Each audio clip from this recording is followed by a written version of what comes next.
Eh bien, salut YouTube, c'est Poney et j'espère que tu vas bien. On se retrouve aujourd'hui pour une review qui me tient à cœur. C'est la review de la réplique du Sig Sauer SP 2022 de chez KW. Allez, à tout de suite.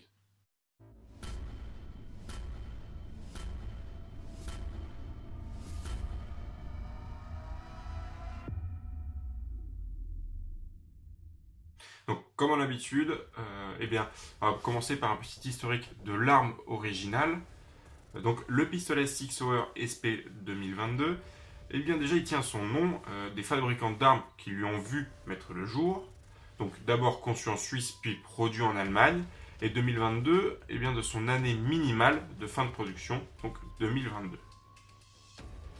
C'est une arme qui a été conçue à la fin des années 90. Il verra finalement le jour en 2002 en France, dans le but d'équiper les forces de l'ordre, les douanes, l'administration pénitentiaire, qui était alors équipé d'un armement jugé trop vieux. On va retrouver le PAMAS et le Manurin qui équipaient respectivement l'armée et la police. La France, elle appréciera en cette arme la volonté du constructeur à la rendre le plus sécurisante possible, en ajoutant de multiples sécurités, telles que le témoin de chargement, le verrou de percuteur ou le désarmement du marteau.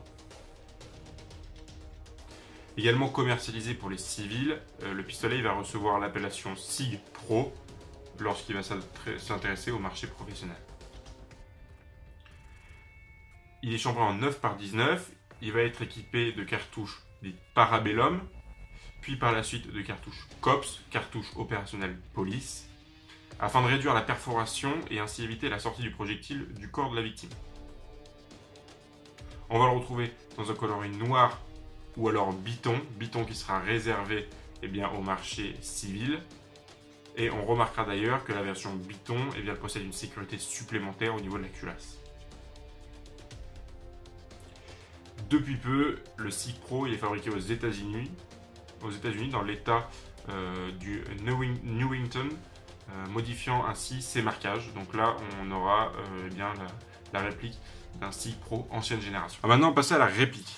Alors, la réplique, c'est un pistolet qui est conçu en 2011 par la firme KWA et il est revendu en France par la marque Cybergun au prix d'environ 200 €. Il va peser 792 grammes, soit seulement 10 de moins que le vrai à vide, pour une longueur de 185 mm et une hauteur de 144 mm, ce qui nous donne une réplique qui est vraiment très réaliste. Il va posséder un corps en ABS et une culasse, elle, qui est en métal. Attention, comme l'USP 45 KSC que je vous ai déjà présenté, il y a une version japonaise qui lui a une culasse qui sera en plastique. Au niveau des marquages, on va retrouver un Sig Sauer SP 2022, donc pas en blanc, sur la culasse. De l'autre côté, rien du tout. Par contre, on va retrouver, sur la fenêtre d'éjection, un 9 mm para. Au niveau de la carcasse, on va retrouver un Read Manual Before Used. Et puis ici, je vais essayer de mettre le point. Voilà, frame made with rail, donc une frame qui était faite avec le rail, donc un rail Picatinny. En dessous de ce rail Picatinny, on va retrouver une petite médaille avec, voilà, on va pouvoir voir ici, un numéro unique qui commence par SP. Et puis on va retrouver au niveau de la poignée pistolet un SIG Pro, et ceci des deux côtés. Donc on a une réplique qui est faite sous licence, c'est assez sympa. On va retrouver au niveau du chargeur, aucun marquage, si ce n'est le petit SIG Pro qui est ici, et puis l'emplacement des fausses cartouches, ici qui est indiqué également. On va maintenant passer au fonctionnement. Donc il s'agit d'une réplique qui fonctionne avec le très fiable système 7 de chez KWA. Ce qui donne par contre des pièces absolument incompatibles avec des pièces au standard Marui. Il est blowback, il va fonctionner avec du grille gaz qui va être inséré directement dans le chargeur. On va retrouver sur la réplique un guidon et un cran de mire. Donc on va aller voir ici 3 points blancs, donc une visée type combat qui n'est absolument pas réglable. Aucune vis de réglage. On va retrouver sur la réplique un marteau qui va pouvoir être mis en position d'armée et qu'on va pouvoir rabattre à l'aide d'une clé ici, un levier de désarmement. Voilà, on va pouvoir désarmer afin de pouvoir repasser en double action. On va retrouver ici une clé arrêtoire de culasse qui va jouer son rôle en fin de chargeur, et on va pouvoir remarquer par la même occasion qu'on peut power stroker la réplique.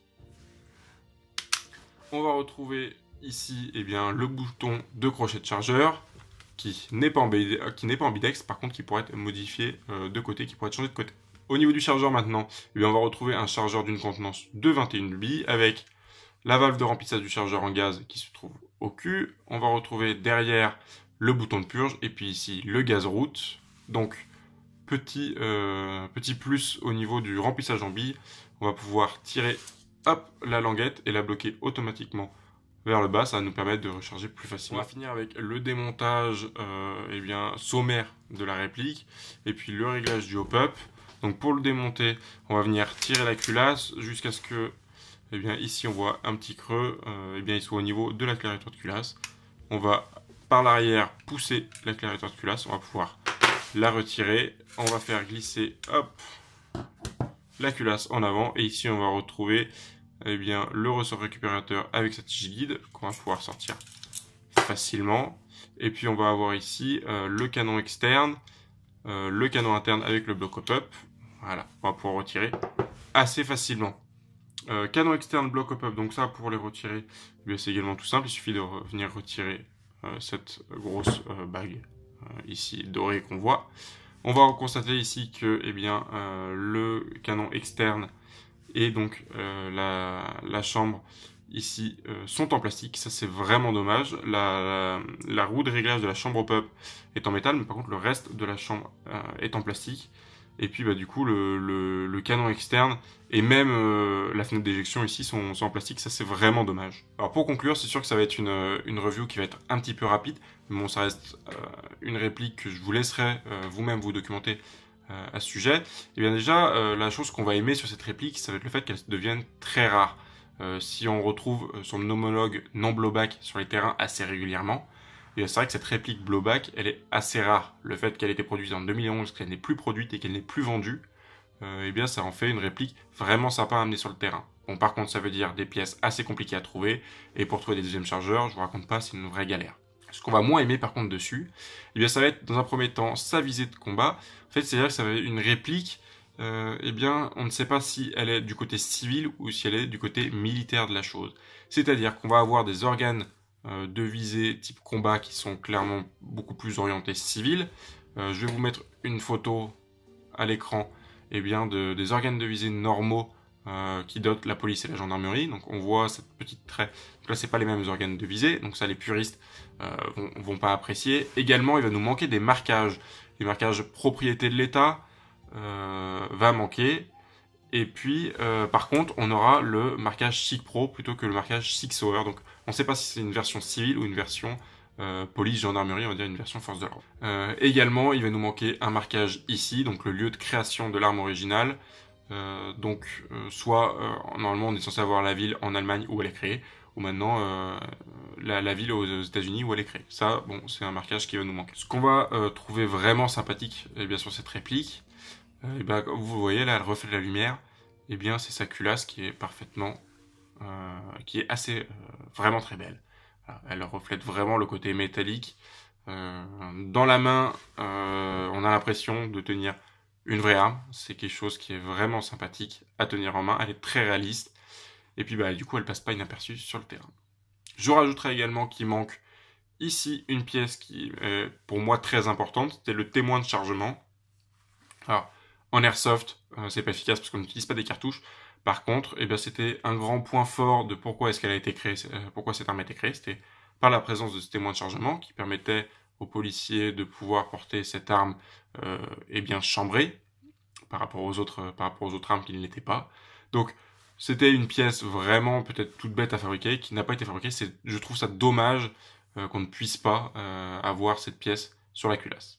Et voilà, j'espère que cette vidéo review vous aura plu. J'espère que vous en aurez appris un petit peu plus sur cette réplique.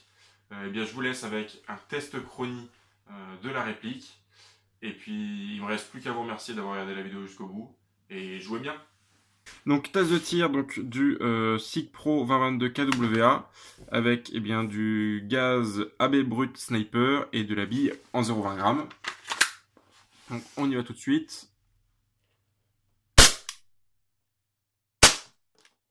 « 284,